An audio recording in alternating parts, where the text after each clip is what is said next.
Okay, so you sent in some seriously interesting stuff on Cystocele and how it all ties into like the bigger picture of vaginal health. Yeah. And, we want to dig into it, really pull out the most insightful bits for you. Yeah, absolutely. I mean, a lot of folks, they hear cystosol and they think, oh, it's just like a mechanical thing. Right. Bladder's dropped, it's pressing on things, end of story. Yeah. Yeah. But what we're seeing from the sources you sent, it's way more nuanced than that. Totally. Totally. So, like, just to set the stage for everyone, a cystocele, it's basically when the tissues that hold your bladder up, they kind of weaken. Hmm. And it can make the bladder, well, it can drop down and press on the vaginal wall. The sources you sent mentioned childbirth is a big factor. So for sure. The strain on those tissues during labor, it's significant. And then, of course, menopause comes up too. Yeah, the hormonal changes, less estrogen, it can affect the strength and, well, the elasticity of those supporting tissues. Right. And then just like the normal wear and tear of aging. Heavy lifting comes up in some of these sources too. And even chronic constipation, the repeated straining, it all adds up. Right. Right. So like, it seems pretty straightforward, right? A structural issue. Yeah. But then we get into these sources and it's like, whoa, there's a whole cascade of effects within the vagina. Right. It's like this ripple effect. You change one thing and the whole ecosystem shifts. Totally. Okay, Yeah. so let's break it down. First up, the vaginal microbiome, that community of bacteria. Right? Sources are all over this. A healthy vagina, it needs a good population of those beneficial bacteria, especially it looks like lactobacillus. Oh, yeah. Lactobacillus, they're the stars of the show. Yeah. They produce lactic acid, which keeps the vagina's pH nice and acidic. Because that means a pH of, what, 3 point something? Yeah, typically between 3.8 and 4.5. Yeah. It's like their superpower, that acidity. It keeps a lot of the bad bacteria and yeast in check. Ah, so it's like a natural defense mechanism. It is, yeah. Okay, but when you have a cystocele, the sources point to like a couple ways it can mess with that whole process. One that came up is urinary retention. Right. If your bladder's not emptying completely Right. through the prolapse, you have that leftover urine. Well, that can become a breeding ground for bacteria. And since the urinary tract and the vagina are, well, they're neighbors. Very close neighbors. What happens in one can totally affect the other. Absolutely. Like, picture an apartment building, right? If one unit has, I don't know, a plumbing leak, it can start to affect the units next door. Yeah, that's a good analogy. So you get this overgrowth of bacteria in the urinary tract, and it can throw off the balance of that delicate vaginal microbiome. Exactly. Oh, and then there's the physical pressure from the prolapsed bladder itself. Right. It's pushing against the vaginal wall, and that can cause irritation, even low-grade inflammation. It's so uncomfortable. It can be, yeah. Not only is it uncomfortable, but it also weakens the vaginal tissues. Right. So it's like a double whammy. You have the bacterial imbalance and the weakened tissues, making the whole environment way more vulnerable. Right, right. And that's where the sources start talking about a higher risk of infections. Yeah. Like, we all know UTIs are more common with cystocele, but Right. it seems like it goes beyond that. Definitely. One thing that comes up is bacterial vaginosis. BV. Yeah, BV. It's super common. And the sources, it seems like they're saying the weakened vaginal environment makes it easier for BV to take hold. Yeah, because what happens is those good lactobacillus, their numbers drop. And when that happens, it creates space for other types of bacteria that are usually there, but in smaller numbers, to kind of take over. So it's like a power shift in the bacterial community. Exactly. And that shift, that's what leads to the, the symptoms, the changes in odor and discharge. Oh, yeah, not fun. But wait, it's not just BV, right? Nope. The sources also talk about yeast infections. Oh, yeah, those are never pleasant. No, not at all. So yeast candida, it's normally present in the vagina, but in small amounts. Right. But when the environment gets thrown off, like with a cystocele, it can allow the yeast to overgrow. And that's when you get the itching, the burning. Exactly. Oh, and then, of course, you have the UTIs, like we were saying before. Yeah, those can just keep coming back, especially if the bladder's not emptying fully. And each UTI, it's like another hit to the vaginal tissues, more irritation, more inflammation. Exactly. And that brings us to another big point from the sources, this idea of chronic inflammation. So it's not just that, oh, there's a little irritation right now. It's that the pressure from the cystocele is constant. So it's like this ongoing low-grade inflammation that never really goes away. Yeah, unfortunately. And over time, that chronic inflammation, it weakens the vaginal tissues even more. And it makes them less elastic. And more prone to little tears and, more discomfort overall. Ugh, it's like a vicious cycle. It can be, yeah. Okay, so now let's talk about menopause, because this is a huge topic in the sources too. For sure. As women go through menopause, estrogen levels drop, and that can impact the pelvic floor muscles. Yeah, it can make them weaker. Which, of course, can contribute to a cystocele or make an existing one worse. Exactly. But it's not just the muscles. Right. Estrogen also affects the vaginal lining. Right, absolutely. Less estrogen, it means the vaginal walls can get thinner and drier. And that dryness, that can make the effects of a cystocele so much worse. Yeah, because now you have these more fragile tissues, and they're more prone to irritation and damage from that constant pressure. It just sounds awful. Yeah, it's not a fun combination. And then, on top of all that, there's the general pelvic discomfort that the sources talk about. Right. If the pelvic muscles are weak, it can lead to a feeling of heaviness, pressure. Mm-hmm. And sometimes even pain, especially during intimacy. Yeah, that's something the sources bring up, the impact on, well, on your sex life. It's understandable, right? If there's pain or discomfort, it can really affect intimacy and overall quality of life. Okay, so we've talked about all the ways a cystocele can throw things off in the vagina, but let's talk about solutions. Right, because there's a lot that can be done. The sources are really clear that a healthy vaginal microbiome, it's not just some extra perk, That's essential. It's like the cornerstone of vaginal health. Absolutely. And they keep bringing up these amazing benefits of a balanced microbiome. Yeah, it's not just about keeping the pH acidic, although that's huge. Right. But those good bacteria, they also help create a stronger vaginal lining. So it's like a physical barrier against irritation. Exactly. And they're constantly competing with the bad bacteria, keeping them in check. It's like a turf war down there. Yeah. Kind of, yeah. Yeah. And they even play a role in boosting the local immune response, so your body's better equipped to fight off infections. It's like a multi-layered defense system. And the sources really drive home the point that, especially for women dealing with a cystocele, supporting that microbiome, it's not optional. It's got to be a priority. Yeah, absolutely. Okay, so how do we actually do that? Right, so the sources, they talk about this idea of a holistic approach, which makes so much sense. It's not just about fixing the prolapse itself. It's about addressing all the related aspects of vaginal health. Yeah, taking a big picture view. So what are the key pieces of this holistic strategy? Well, pelvic floor strengthening is huge, EE.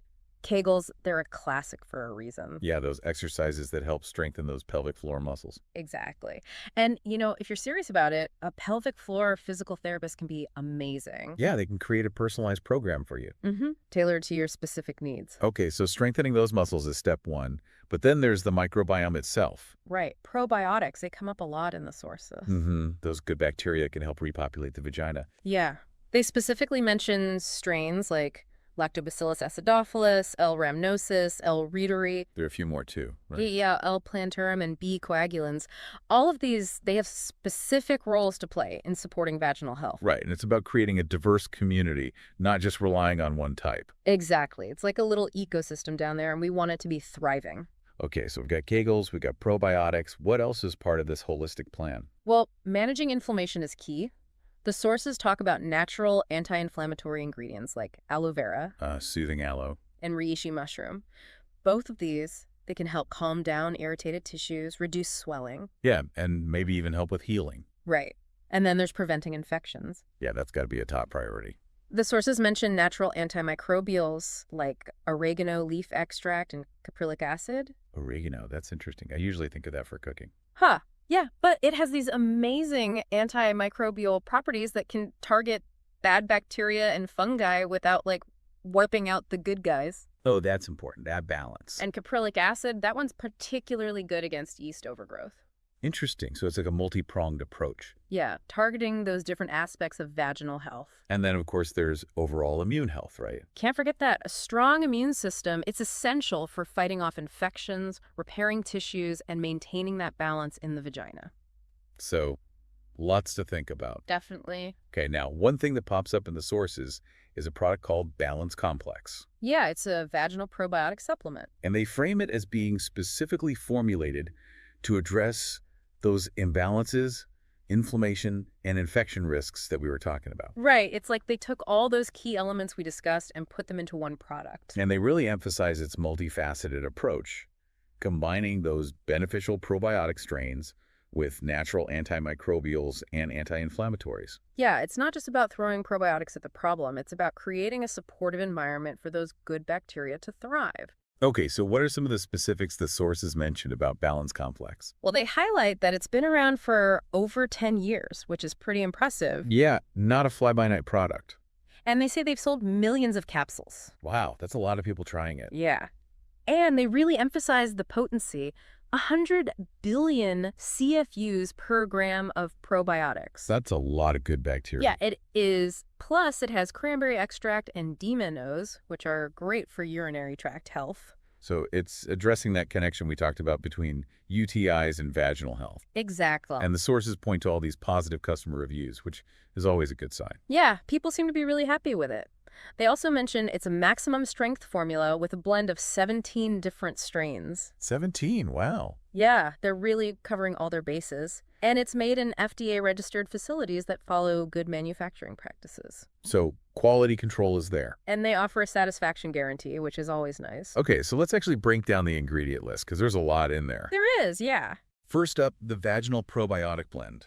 Right, so it's got Lactobacillus acidophilus, which we know is key for maintaining that acidic pH. And then there's L. rhamnosus, often studied for its role in immune function. Keeping those defenses strong. And then L. reiterae, which the sources say can help reduce inflammation and support tissue healing. So important when you're dealing with a cystocele. Absolutely. And then there's L. plantarum, known for its antioxidant properties, helping to protect those delicate tissues. And finally, B. coagulans, which helps with long-term balance and resilience in the vaginal microbiome. It's like they're building a little army of good bacteria down there. Ah, I love that analogy. So yeah, it's a really diverse mix of probiotics, each with its own special superpowers. Okay, so beyond the probiotics, what else is in there? Well, we talked about the cranberry and D-mannose. Those are key for preventing those pesky UTIs. They basically make it harder for the bad bacteria to stick to the urinary tract. Exactly. And then there's the oregano leaf extract, that natural antimicrobial that can target unwanted bacteria and fungi. Without harming the good guys. Right. And caprylic acid, that one's particularly good against yeast overgrowth. Okay, and then there are a couple of ingredients I've never even heard of. Oh, yeah. Yeah. Protease and cellulase. Oh, those are interesting. So they're enzymes, and they basically help break down biofilms. Biofilms. Yeah, it's like this protective slime that bad bacteria can create to shield themselves. So these enzymes help break down those shields. Exactly. It's like clearing the way for the probiotics to do their job. That makes sense. And then you have aloe vera, classic for soothing and healing irritated tissues. Always good to have that on hand. And then there's arabinogalactan, which is known for supporting the immune system. Keeping those defenses strong. Yeah. And then there's aniseed, which has both antimicrobial and anti-inflammatory properties. Double duty. Black walnut hulls are in there too, and they have antifungal and antibacterial actions. So they're like a backup for the oregano. Exactly. And then wormwood, traditionally used for supporting immunity and microbial balance. Keeping everything in harmony. And finally, reishi mushroom. I've heard so much about the benefits of reishi lately. Yeah, it's having a moment. It's known for being anti-inflammatory, helping with tissue healing, and boosting the immune system. It's like a triple threat. Right. So yeah, it's a pretty comprehensive formula targeting those different aspects of vaginal health from multiple angles. Okay, so we've covered the Balance Complex supplement, but the sources also offer some really practical tips that go beyond supplements. Yeah, lifestyle changes are so important too. Absolutely. First up, those Kegels. Got to keep those pelvic floor muscles strong. Yeah, those exercises are key. And staying hydrated, that's another big one. Yeah, drinking enough water is good for your whole body, but especially for those vaginal tissues. And then avoiding straining, that's another important one. Whether it's during bowel movements or lifting heavy things. Yeah, got to protect those pelvic muscles. And then there's being mindful of the products you use in the vaginal area. Right. Gentle, unscented, hypoallergenic, those are the key words. No harsh chemicals or fragrances. Exactly. And finally, if you're dealing with a cystocele, seeing a pelvic floor specialist, it's just a good idea. Yeah, they can offer personalized advice and treatment options.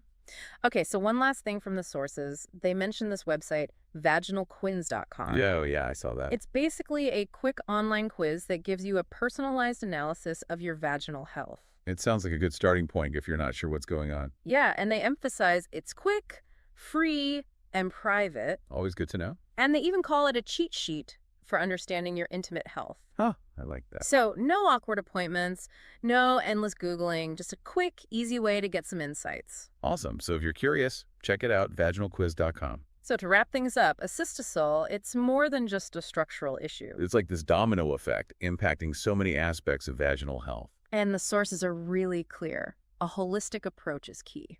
Addressing the prolapse itself, supporting the microbiome, managing inflammation, preventing infections. It's about creating a resilient vaginal environment. Exactly. And Balance Complex, it's presented as a potential tool to help with that. Yeah, it's like this multi-pronged support system for vaginal health. Awesome. It's amazing how, like, one structural shift can have such a ripple effect on the whole ecosystem down there. It makes you wonder what other seemingly unrelated things in our bodies are actually deeply connected. That's a great question to ponder. As always, if you're dealing with a cystocele or any other health concern, talk to your doctor. They can give you personalized advice and treatment options. Thanks for joining us on this deep dive. It's been fascinating. Definitely. Until next time. See ya.